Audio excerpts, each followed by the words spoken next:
Muhterem efendim, rızkınızı yerin derinliklerinde arayınız. Mealindeki hadisi şerif nasıl anlaşılmalıdır? Bu nebevi beyanın müminlere yüklediği vazifeler nelerdir? Allah Celle Celaluhu yani insanı yaratırken böyle git başının çaresine bak dememiş.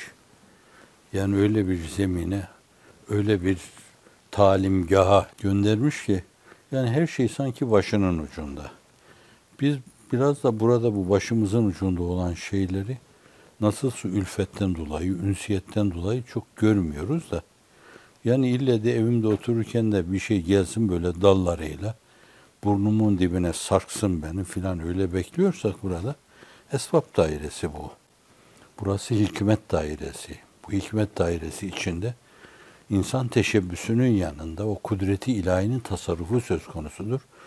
İnsan iradesinin hakkını vermenin yanında meşiyeti ilahinin tecellisi söz konusudur. Öbür taraf kudret dairesidir.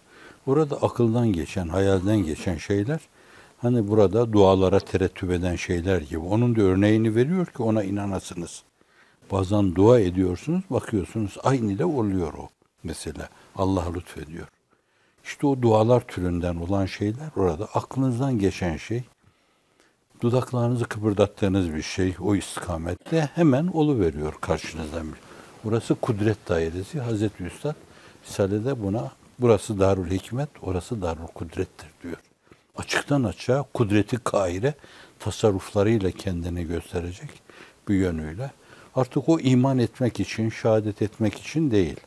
Belki hani şehadetinizi size bir kere daha tekrar etme, farklı televünleriyle onu bir kere daha ilan etme. Zat-ı uluhiyet adına o ne ifade eder? Onu idrak edemeyiz. O ayrı bir derinlik ifade ediyor. Fakat bizim kadir şinaslığımızın sesi soluğu sayılabilir orada. Yani insani vefanın bir yönüyle sesi soluğu sayılabilir. Öbür tarafta. Şimdi yani dünyada da bunlar böyle kudufa daniye, kulu ve eşrebu haniyen bima esraftun fil eyyamil haliye. Her şey burnumuzun dibinde yani. İşte arzı az kurcalasak, karıştırsak neler çıkıyor. Sağımızda, solumuzda böyle ser çeken, böyle dal budak salan, tüllenen ağaçlara baktığımız zaman da nimetlerle tülleniyorlar bunlar. İşte güneşin ziyasına baktığımız zaman, şakır şakır sulara baktığımız zaman, denizlere baktığımız zaman, karalara baktığımız zaman emrimize amade, Kur'an-ı Kerim'de değişik yerlerde geçtiği gibi insanın emrine amade, müsahhar tabiriyle ifade ediyor. Gökleri ve yeri emrine müsahhar kıldık diyor yani. Ancak burada esbapla bir yönüyle izole edilmiş gibi bir yönüyle. Onu da yine Hazreti Pir'in sözüyle çok iyi biliyorsun, çok tekerrür eden bir söz. İzzet ve azamet ister ki esbab perdedarı desti kudret ola aklın nazarında. Allah onları perde yapmış. Burada perdeli veriyor. Orada bütün mutlak manada perdesiz mi? Bilemiyoruz. Mutlak manada. Yani yine bir ağaç varsa, bir ırmak varsa, o ırmakın üstünde bir köşk, bir villa, bir kasır yapmışsa bunlar, bütün perdesiz mi? Yoksa kudretin gereği olan az perdeli bir şey mi? Zira umumu hasiseyle kudretin mübaşereti görülmesin diye öyle yapıyor onu. Orada da insanların arzuları vardır, istekleri vardır, iştahları vardır. Belki onlara esas teşkil edecek şekilde yine kudretin o türlü şeylerle mübaşeretin görülmemesini o kudreti kahire iktiza ediyordur. Hani ona nispet edeceğimiz fiillerde kelime seçme mevzunda zorlandığımı ifade etmeliyim bir kere daha. Evet yani bir yönüyle öyle ama fakat işte bu perdeli olan şeylerde o perdeleri delme, yırtma bir yönüyle. Hakikaten o nimetlere uzanma. Yani yine o ağaç size meyveyi verecek ama fakat burada şöyle demiş onu yani ya fide olarak alıp dikeceksiniz ya çekirdeği toprağa atacaksınız. İşte o büyüyecek olacak. Onu öyle yapacaksınız. Mesela ekinlerle meşgul olacaksınız. Arpa, buğday, darı, yulaf ekeceksiniz. Siz ve hayvanlarınız Kur'an-ı Kerim ifade ettiği gibi bunlardan istifade edecekler, yiyecekler. Ve günümüzde söz konusu olan şey bunlardan enerji elde etme meselesi de söz konusu. pahalı bir şey midir bu? Bu pahalıysa işte enerjinin bir taraftan her yerde geçerli olanı zannediyorum. Bir taraftan da kolay istihsal edileni aranıyor daha ziyade. Hani o bile edilebilir. Daha bilemiyoruz onlardan neler edinebilir yani. O sizin arza ektiğiniz şeyler. Orada bile utlubu rizka fi habayal art yani yerin derinliklerinde, toprağın içinde rızkınızı arayın yani. Siz oradan çıktınız. Allah sizin rızkınızı da onun içinde yarattı. O toprağın içinde yarattı. Ve belli değil yani. Şimdi günümüzde bir kısım tahminler, spekülasyonlar, arzın altındaki petrol stokları, bunlar rezervleri şu kadardır. İşte toryum şu kadardır, fosfat şu kadardır, bilmem ne şu kadardır filan. Demek suretiyle altın rezervleri şu kadar, gümüş rezervleri şu kadardır, bakır şu kadardır falan demek şeyler yapıyorlar bunlar. Bunlar bir yönüyle ulaşabildikleri şeyler yani. Yerin ne kadar derinliklerine kadar ulaşıyorlar. Arızasız tehlikeye sebebiyet vermeyecek şekilde nereleri tetkik ediyorlar yani jeolojik olarak. Öyle yerlerde vardır ki oralara giremezsiniz. Hani ben yine benim dönemde geçerli olan bir alete bağlayarak ifade edeyim. Yani kazmayı vurduğunuz zaman tepenize lav, mağmaları fışkırtacaksanız oralarda onları aramaya cesaret edemezsiniz yani. Bu kadar derinliklere giremezsiniz. Bir ikincisi de sürekli bir istihale var orada. Yani nasıl bazı şeylerde belli ölçüde mutasyonlar oluyor aynı zamanda. Küre-i arzda da Allah Celle Celaluhu onu yaratmadığı söylenemez. Bu açıdan da hani birilerinin o mevzudaki iddiaları spekülasyon olabilir, aldatma olabilir, göz bağcılık olabilir, öyle gösterme olabilir. Öyle gösterme kendi hesapları açısından kendi çıkarlarınadır. Başkalarını tenvim etme, hipnozlama bir yönüyle bu açıdan. Evet, sonra küre-i arzın o türlü şeyler yeniden yeniye böyle icat etmeyeceği söylenemez yani. Bir istihale var. Kaç defa o kutuplar yer değiştirmiş. Güneyi kuzey olmuş, kuzey güney olmuş bilemiyoruz ki. Ne değişimlere sebebiyet vermiştir. Kaç defa dağlar yerlerini denizlere terk etmiş. Kaç defa denizler bir yönüyle dağ olmuş. Dağlarda Akdeniz'in zemini gibi deniz olmuşlardır. Belli değil yani bunlar. Evet, bu açıdan Allah Celle Celaluhu Kur'an-ı Kerim buraya ve cennel arda mihada diyor yani. Burada bir espri var yani. İnsan yeryüzünde böyle aciz, zayıf, annesinden doğmuş bir çocuk gibidir. Fakat biz onu merhametsizliğe terk etmedik. Adeta evin içinde annenin elleriyle hep ırgalanan bir beşik şeklinde küre-i arza koyduk. Maması başının ucunda, annesinin elinde, küre-i arz annesinin elinde onu. Ve cennel arda mihada kaç yerde diyor bunu. Temhil sözünü ifade ederken de diyor. Belli ölçüde o rahatlık içinde böyle Cenab-ı Hakk'ın bütün nimetlerinden istifade edebilir, yararlanabilir o insan diyor. Ne var ki yani insan böyle hemen bu küre-i arza böyle baktığında bizim o mevcudun körlüğü de oluyor bir yönüyle. Yani mevcut insanı kör ediyor.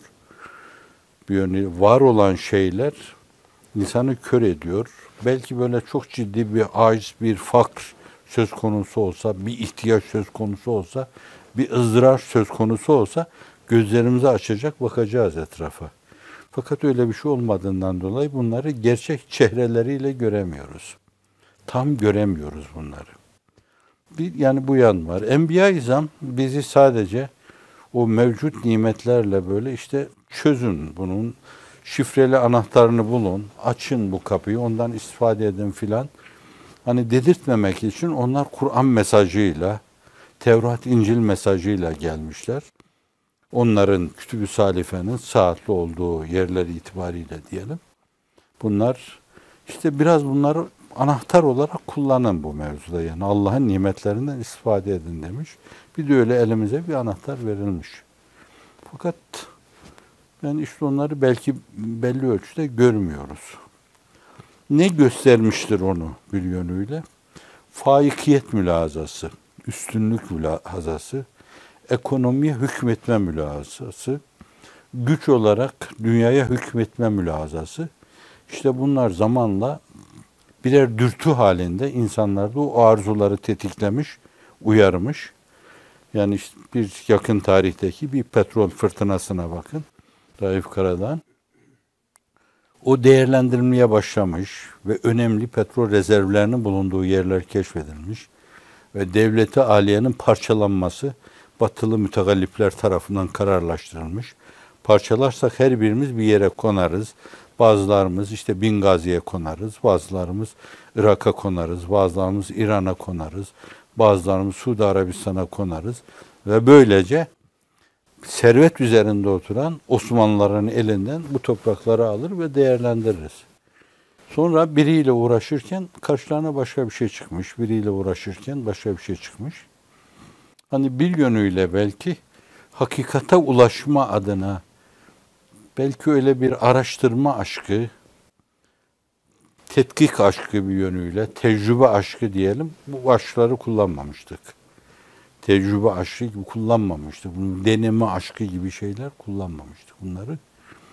Yani bunlarla da bazılarında olmuş bunlarda. Böyle kurcaladıkça yeni yeni şeyler bulmuşlar.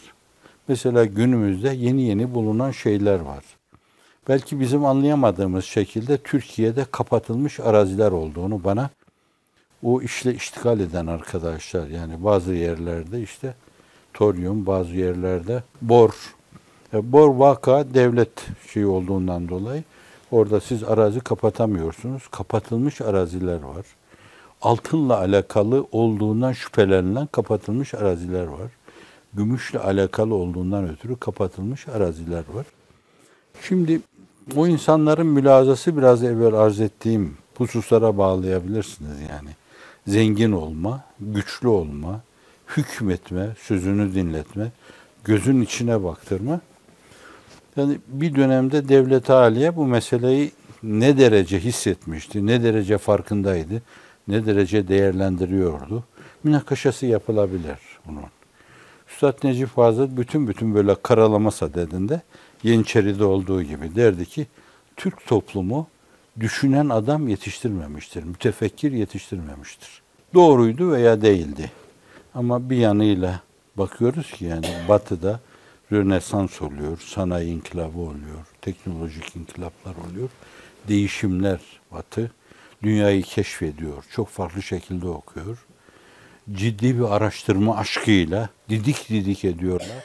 Yine üstadın ifadesiyle Necip Fazıl'ı kastediyorum. Eşya ve hadiseleri hallac ediyorlar.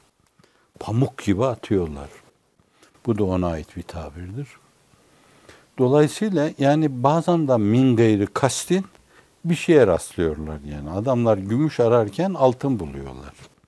Altın ararken zebercede ulaşıyorlar. Zebercet ararken yakutla buluşuyorlar. Böyle bir şey oluyor. Ve bunlar onlarda belli düşünceler hasıl ediyor.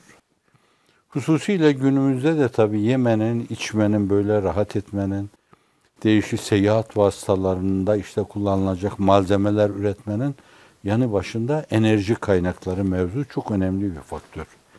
Yani bir yönüyle her şey dönüyor, dolaşıyor, geliyor. İşte burada şu aydınlığa esas teşkil eden olduğu gibi uçakları uçuran şeyler de o oluyor. Vasıtaları caddelerde yürüten şeyler de o oluyor. Sokakları aydınlatan şey de o oluyor. Çok önemli bir şey. Bir karanlık dünya düşünün bundan sonra zannediyorum. İnsanlar amalar gibi el yordamıyla hep böyle yollarda yürümeye başlayacaklar. Önem arz ettiğinden dolayı biraz da o mevzuda yoğunlaşma var. Yani nükleer enerji santralleri falan yapıyorlar. Çok değişik yerlerde çok komplikasyonları da oluyor. Hani Çernobil oldu. O Çernobil esas suyun yüzüne vuran yani. Kaç yerde ne sızmalar oldu, ne ölmeler oldu, ne zehirlenmeler oldu ama o Çernobil bir yerdeki haramiliği deşifre etti yani orada. Şimdi bilmem ki yani bundan sonra milletimizde sahip olduğu alanda ve şimdilerde açılma durumunda bulunduğu alanda, Orta Doğu'ya açılıyor böyle. Mesela İran'la hani o dostluk bir yanıyla üzerinde durulabilir, münakaşası yapılabilir. Fakat devletler arası münasebet açısından, çıkarlar açısından aynı zamanda bir mahsuru yok yani. Siz komünist olduğu dönemde bile yani Rusya ile bu türlü devletler arası münasebetler açısından münasebetler tesis edebilirsiniz. Suriye ile bazı yanları itibariyle münakaşası yapılabilir bu meselenin. Fakat uluslararası münasebet açısından hiçbir zararı yok bu meselenin. Türkiye yeniden Allah'ın izni inayetiyle böyle kendi bölgesinde açılıyor.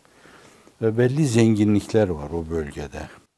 Yani henüz bizim muttali olduğumuz, olamadığımız dünya kadar zenginlikler var.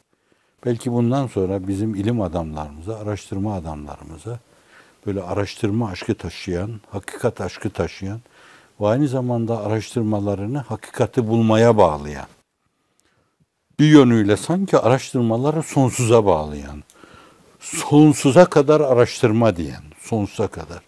Öbürleri naturalizm nereye kadar insanı fikren, düşünce olarak götürüyorsa ancak oraya kadar götürebilirler. Materyalizm bir insanın nereye kadar gitmesine müsaade ediyorsa oraya kadar yani. Nihayet maddenin sınırlarıyla muhattır biter orada. Fakat siz daha diyorsanız bir helmin mezit ferdi olarak, araştırmacısı olarak meseleyi sonsuza kadar götürebilirsiniz. Tam didik edebilirsiniz, hallac edebilirsiniz. Bundan sonraki bizim ilim adamlarımıza, araştırmacılarımıza araştırmaya ayrılacak tahsisatlarla, laboratuvarlarla, araştırma merkezleriyle belki kendi ülkelerini didik etme, delik deşik etme, mağmalara kadar inerek yeryüzünü çok iyi sağma, her gün yeni şeyler kotarmak suretiyle onu insanımıza mal etme ve onunla maddeten de insanımızın faikiyetini sağlama.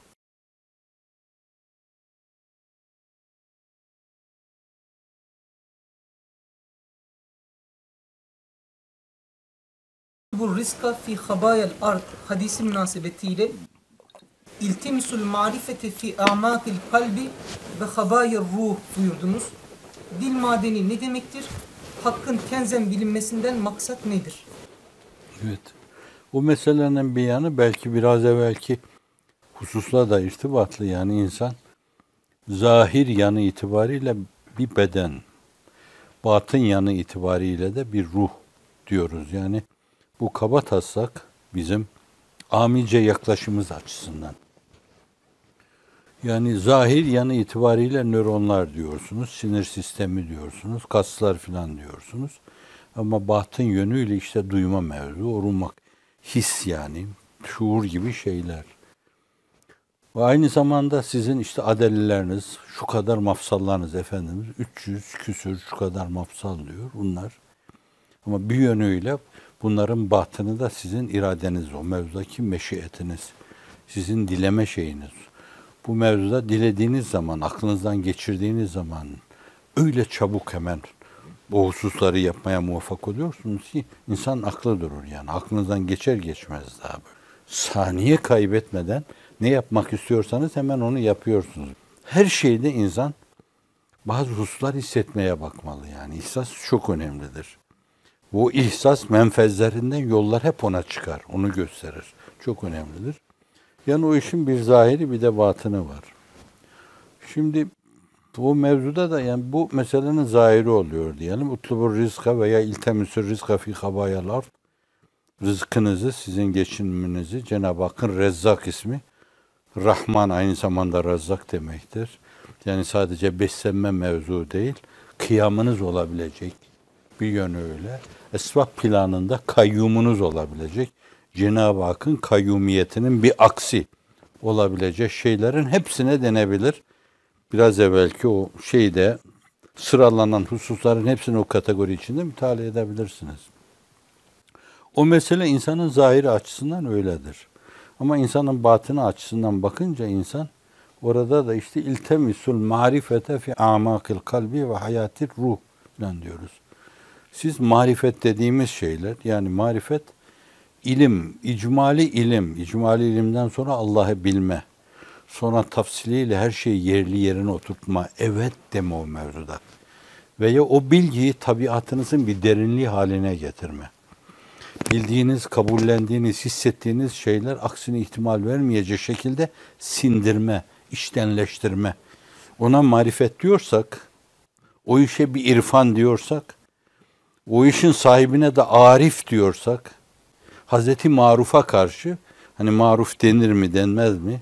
Hazreti Marefna kakka marifet ya maruf. Cenab-ı Hakk'ın maruf diye bir ismi yok. Fakat hani bilemedik mevzunda diyoruz yani. Hazreti Maruf'a ulaştırma mevzuunda o bir marifetse şayet, işte o marifet de insanın amak-ı kalbinde, kalbinin derinliklerinde. İsterseniz vicdan mekanizması diyebilirsiniz. Orada aramak lazım. Latife-i Rabbaniye'de. Latife-i Rabbaniye'yi yani. Diyelim ki bu esma dairesine bakıyorsa, ef'al alemine bakıyorsa, varlığı, tekvini emirleri doğru okuma mevzuunda bir gözse, bir basiretse diyelim daha iyi, bir basiretse şayet, duyan bir aletse, bir kulaksa şayet, o sır vasıtasıyla belki Cenab-ı Hakk'ın sıfatı sübhaniyesine açılan bir menfezdir. Hafi vasıtasıyla belki zat sıfat arası bir berzakta, bir arafta orada hayret yaşayan ayrı bir gözdür, bir basirettir. Akfa az kullanıyorlar o tabiri. Belki zatı bahte bakan bir yönüyle ve insanda dehşetler, kalaklar, hayretler, heymanlar yaşatan bir şey, bir ufka ait bir bilme meselesidir. Bu açıdan da fi amakil kalp dediğimiz zaman ve aynı zamanda o ruhun hayatı demektir yani. Ruhun hayatı odur. O ruh hayatı derinliklerinde o meseleyi araştırmak lazım. Yani bir taraftan maddi yapımız itibariyle öyle bir araştırıcı olmak, öyle bir müdakkik, öyle bir muhakkik, öyle bir araştırma aşıkı, öyle bir hakikat aşıkı, öyle bir çalışma aşıkı olmak, onun yanı başında aynı zamanda kendimizi ihmal etmemek, kendimize haksızlık yapmamak, kendi derinliklerimizi de keşfetmek, kendimizi iyi bilmek, çünkü insanı kamil olmaya namzet yaratılmışız. Kendi derinliklerimize karşı gafil yaşarsak bir yönüyle, işte o ruhi inkişafa ulaşamayız, o kalbi inkişafa ulaşamayız. Oysa ki onlar ahirette Cenab-ı Hakk'ın namütenayi nimetlerini duyma adına dün de geçmişti. Çok önemlidir yani. Meseleyi derinlemesine duyma.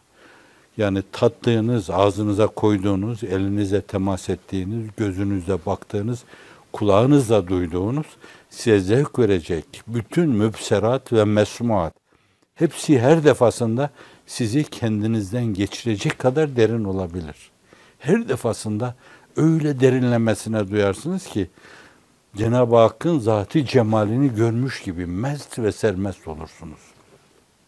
Felek mest, kamer mest, nücum mest, seraser alem mest. Mest, sermest diyor Hazreti Pir de Risalelerde. Bunun gibi. İşte bu da sizin o ruhi derinliklerinizi keşfetmeye bağlı. Kalbi derinliklerine, amaki kalbe nüfuz etmenize bağlı. Küntü kenzen mahfiyen diye bir hadis-i şerif olarak rivayet edilir. Küntü kenzen mahfiyen fa'arettu fe ahbabtu en u'rafe fe halaktul halka gibi bir hadis-i şerif var. Ben bir kenzi mahfiydim, bilinmez bir hazineydim. Bu kendi zatını Allah bilir Celle Celaluhu. Bir de fiziki alem, şuurlu insanlar, basiretli insanlar tarafından o mevzudaki farklı mülazamı değişik vesilelerle arz etmiştim. Allah Celle Celaluhu sadece böyle atomlardan oluşan alem, elektronlardan, nötronlardan, protonlardan, moleküllerden oluşan veya daha altı onun, iyonlardan oluşan veya daha altı eterden, esirden oluşan alemlerden aynalar yapmak suretiyle orada kendini temaşa etmiş değildir. Hiç bilemediğimiz bir şey arş-ı ama üzerindedir.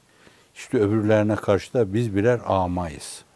Kör, bilemiyoruz nedir onlar. Allah Celle Celaluhu hep kendini değişik aynalarda temaşa etmiştir. Azametini, ululuğunu temaşa etmiştir. Bu açıdan da bu hadisin bir mahmili varsa, sağlam bir dayanağı varsa, o daha ziyade insan alemi, bu fiziki alem, bu kevn-ü mekanlar, o güneş sistemleri, o kehkeşanlar, o nebulalar, o açıdan Allah Celle Celaluhu. Bir de böyle bir ayna yapmış, böyle bir aynada kendi azametini, ululuğunu, kudretini, meşiyetini, ilminin ihatasını temaşa etmiş Allah Celle Celaluhu. Hazreti Pir'in ifadesiyle her sanatkar işte sanatını sever diyor yani işte ondan dolayı. Onun için biz de kainatın mayesi muhabbettir diyoruz. Allah sevdiğinden dolayı yaratmıştır diyoruz. Evet, şimdi kenzi mahfi diyor öyle bir yönüyle herkes bilsin diye. Tabii bilecek insanın, bilecek varlığın olması lazım. Ruhaniler, melekler gibi bilecek varlığın olması lazım. Onlar da nurdan yaratılmış yani. Onlar olmadığı dönem de olabilir. Başka şeyler vardır. Onlar olmadığı dönem de olabilir. Başka şeyler vardır. Hazreti Cebrail'in yaşının ne olduğunu bilemiyoruz yani o. Kendisine sormak lazım. Karşılaşınca sorun yani. 1 trilyon sene mi, 2 trilyon sene mi, 3 trilyon sene mi, katrilyon sene mi bilemeyiz onu. Enbiya-i İzam var olduğu günden bu yana var. Bütün peygamberlere vahiy getiren o yani. Onlardan evvel Allah Celle Celaluhu başka aynalarda, kendine göre aynalarda hep kendini temaşa ede gelmiştir. Kenzi mahfi yani meseleyi böyle götürerek oralarda ben bilinmekliğimi murad ettim diyor. Eskiden ifadesiyle diyelim. Onun için mahlukatı yarattım diyor. Şimdi İbrahim Hakkı Hazretleri meseleyi bu hadis-i şerifle irtibatlandırarak diyor ki sığmam dedi hak arzu semaya kenzem bilindi dil madeninden. Yine zayıf bir hadis olarak rivayet edilen bir şeyde de Efendimiz Allah Celle Celaluhu arzu semaya sığmadı fakat mümin kulunun kalbine sığdı falan deniyor. Yani orada tecelli olarak Cenab-ı Hak min haysu huve diyelim orada. Mahiyetü nefsül emriye demeyelim. Min haysu huve işte o olarak tam doğru bilindi. Hüve olarak bilindi. Hüve ıtlakıyla ifade edilen zat neyse işte o olarak bilindi orada diyor. Hadis-i şerifte onu diyor. O zayıf hadis-i şerif. İbrahim Hazretleri de ona telmihte ve işarette bulunuyor. Onun için yine Hazret diyor ki efendim sakın incitme bir canı yıkarsın arş-ı rahmanı diyor. Yok bu Alvar İmamı'nın. Bir canı incitme diyor. Çünkü o bir kenzi mahfiyi taşıyan kalp taşıyor. İşte orası Allah'ın arşıdır. Allah'ın bir mahlukatı yaratma arşı vardır. Bir de her mümine göre hadi tecelli açısından insanın kalbi gibi bir arşı vardır orada. Orada da insan letaifine, insan havası, zahiresine ve batınasına Allah hükmeder. İnce bir şey. O mevzuda terakki etmeyenler bu meseleyi sezemezler. Dolayısıyla da insanın o latife-i Rabbaniyesi veya vicdan mekanizması bir yönüyle arş-ı ilahidir. Bir insanı incittiğin zaman Cenab-ı Hakk'ın arşını yıkmış olursun diyor. İncitme bir canı yıkarsın arş-ı rahmane diyor o yönüyle. Çünkü kenzi mahfi orada mekni yönüyle. Herkesin duyma, hissetme, kabiliyet ve istidadına göre. En-nasu me'adinu ke me'adinil fiddati ve zehebi khiyarukum fil cahiliyeti khiyarukum fil islami izâ fekuhu hadisinde Resul-i Ekrem Efendimiz insanları madenlere benzetiyor. Bu teşbihin manası ve irşat mesleğinde muhatabın içindeki cevherin keşfedilmesi hakkındaki mülahazalarınızı lütfeder misiniz? Şimdi onun öyle olduğunda şüphe yok. Değişik vesilelerle hep dendiği gibi insanlar potansiyel olarak her şey olmaya namzettirler. Fakat insanlar çok kanaatkar olduklarından dolayı her şey olma yerine tek ve dar bir şey olmaya kanaat ediyorlar. Yani olduğu hale razı oluyor. Buna Hazreti Pir dun himmetlik diyor. Oysa ki insan çok yüksek bir potansiyelle bu dünyaya gönderilmişse sürekli böyle duydukça, hissettikçe, anladıkça, kavradıkça her zaman değişik şeyler böyle çevresinden, eşyadan, hadiselerden bazı şeyler kotardıkça sürekli çıtayı yükseltmesi lazım. Yine helm-i mecide bağlayabilirsiniz bunu. Evet, insan her şey olmaya namzettir. Düşünün ki bir insan melekleri geride bırakmış. Süleyman Çelebi ifadesiyle Cebrail aleyhisselam Efendimiz'e yürü, top senin, çevkan senindir bu gece demiş. Bir adım daha ileri atarsam yanarım demiş yani. Öyle bir aleme girmiş. Herhalde Haziretül Kuds bir manada ne ifade ediyorsa o. Yani herkes oraya yaklaşamıyor. Fakat Efendimiz sallallahu aleyhi ve sellem işte orada bir dürü yetim diyelim. Sadece yetim demek el alem tahkir mahiyetini ona kullanmış. Eşi menende olmayan, eşsiz bir inci o. Bir yetim orada. Fakat Allah'ın izni inayetiyle istidat ve kabiliyetlerini kullanarak sonuna kadar, son kertesine kadar melekleri geçiyor orada. Pesend ettiriyor onlara o mevzuda. Şimdi elem meratibim herkesin mahiyetinde aynı şeyler söz konusudur. Elem meratibim. O asliyet planında o yüksek donanıma sahip, diğerleri de belli ölçüde zilliyet planında gölge olarak aynı zamanda o donanıma sahiptirler. Az kabuklarını kırabilseler, yırtabilseler, az her şey olmaya azmedebilseler, bir şey olmak kanaatkarlığından sıyrılsalar, dilencilik yapmasalar bunu, eli aleme tekeffüfte, teseülde bulunmasalar da esas mahiyetlerini keşfederek mahiyet cevherlerini değerlendirse, onunla zenginliğe yürüseler insanlar. Onunla, mahiyetlerindeki cevherlerle cenneti peylemeye yürüseler, bu da imanla, ibadet-ü taatla vesaireyle 6. söz muhtevasına bakın. Orada ifade edilmek istenen şeyler bunlardır. Şimdi herkeste vardır. O bakımdan Efendimiz sallallahu aleyhi ve sellem o külli disipline esas dikkatleri çekiyor. Ennâsü maadinu ke maadinil fiddeti ve zâb. İnsanlar tıpkı altın, gümüş madenleri gibidir diyor. Bunlar ama kimisi altın, kimisi de gümüştür. Bu arada bakır olan da vardır. Fakat yine madendir yani bunlar.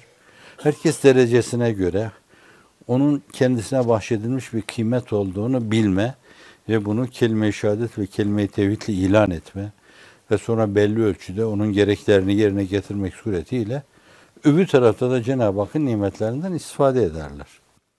Ama herkes aynı seviyede değildir yani. Kimisinin Allah Celle Celaluhu zâlike fadlullah yu'ti men yeşâ. Allah yahkum ma yurid. Allah Celle Celaluhu kimisini altın mahiyetinde, kimisini gümüş mahiyetinde, kimisini işte fosfor mahiyetinde, kimisini toryum mahiyetinde, kimisini de bor mahiyetinde yaratmıştır. Bunların hepsi belli şeyler yapar. Hepsinden belli şeyler istifade edilebilir.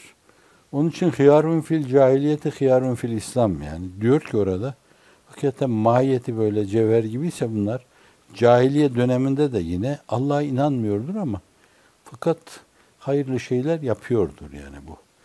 Mesela şimdi bir Hazreti Ebubekir Efendimiz'e bakın. O da Efendimiz gelmeden, Efendimiz'i tanımadan, Efendimiz'i tanıdığında Efendimiz'e çocukluğunda tanıyordu ama peygamberliğiyle tanıma deyince 37-38 yaşları arasındaydı yani. İlk inananlardan olması itibariyle. O güne kadar da o denebilir ki işte cahili zemindeydi. O dönemine bile onun cahili insanı diyemem ben. Terbiyem müsait değil. Saygısızlık sayarım. Hazreti Ömer Efendimiz'e de diyemem. Nihayet ondan 5 sene sonra, 4 sene sonra o da yapıyor. O da Hazreti Ebubekir'den aşağı Efendimiz'den 10 yaş kadar daha küçük, daha genç. O da o 30 yaşlarının şeyinde, kıvamında böyle hareketliğinde yani sizler gibi sizin yaşınızda, başınızda. Şimdi bunlar çok iffetli yaşamışlar. Hazreti Osman Efendimiz gibi Efendimizin yaşında, bazıları Efendimiz'den 3 yaş küçüktü. Bazı zayıf rivayetlerde Efendimiz'den 3 yaş daha büyüktü diyorlar. Daha yaşlıydı diyorlar. O kızını vermeye Zeynep, Rukiye validemizi peş peşine ona vermeye bakmayın yani. Efendimizin yaşında bir insandı. Onun için İrtihal Dar-ı Beka buyurduğunda da 90 yaşını aşkındı neredeyse. Şimdi bunlar Hazreti Osman der ki ben cahiliye döneminde bile haramı uçkur çözmedim. Oysa ki bohemlik çok yaygındı. Bagaya evleri vardı. Hususi evlerin kapılarının önüne bayrak asıyorlardı. Bu eve girme serbesttir oluyordu. Çok rahattı bunlar. Kabe'nin çırılçıplak tavaf edildiği durumlar söz konusu oluyordu. Bütün bunlar vardı ama böylesine bozuk bir atmosferde, bozuk bir zeminde iffet koruma meselesi, bunlar Cenab-ı Hakk'ın onlara öyle bir lütfudur ki, bu lütuf aynı zamanda daha sonra ona vereceği lütufların referansıdır. Size bu cahiliye zemininde bunu lütfeden Allah, o iffeti bir yönüyle. O hayayı veren Allah. Nasıl diyor yani? Levlem yehafillah lem ya'sih diyor Efendimiz Sehib için.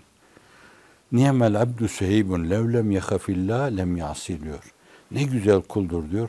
Allah'tan korkmasa bile isyan etmez. İsyan etmemiş bu insanlar.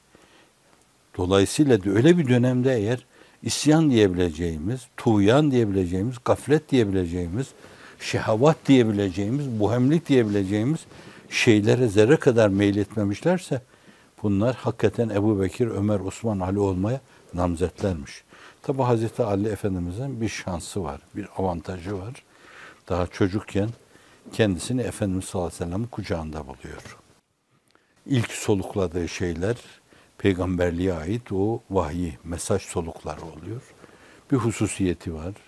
O hususiyeti evladında da devam ediyor. Bunlar ayrı meseleler yani. Efendimiz sallallahu aleyhi ve sellem'in nesli ondan devam ediyor. Şimdi bunlar önemli. İşte bunlar altın madeni diyoruz belki.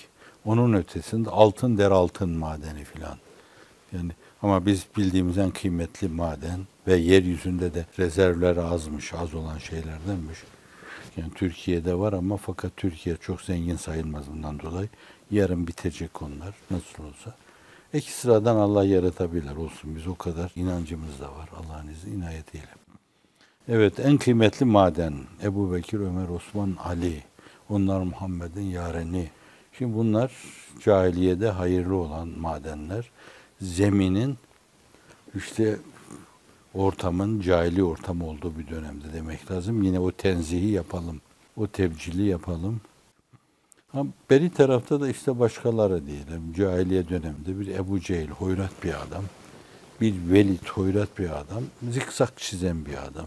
Velid İbni Mughire. Zikzak çizen Utbe. Aptal bir adam.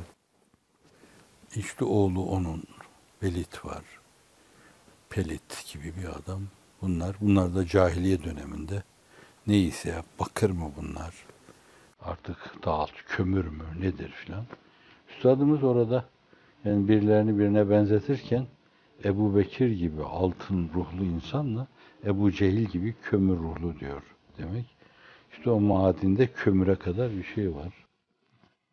Evet bu elmasla kömür mukayesesi de yapılabilir.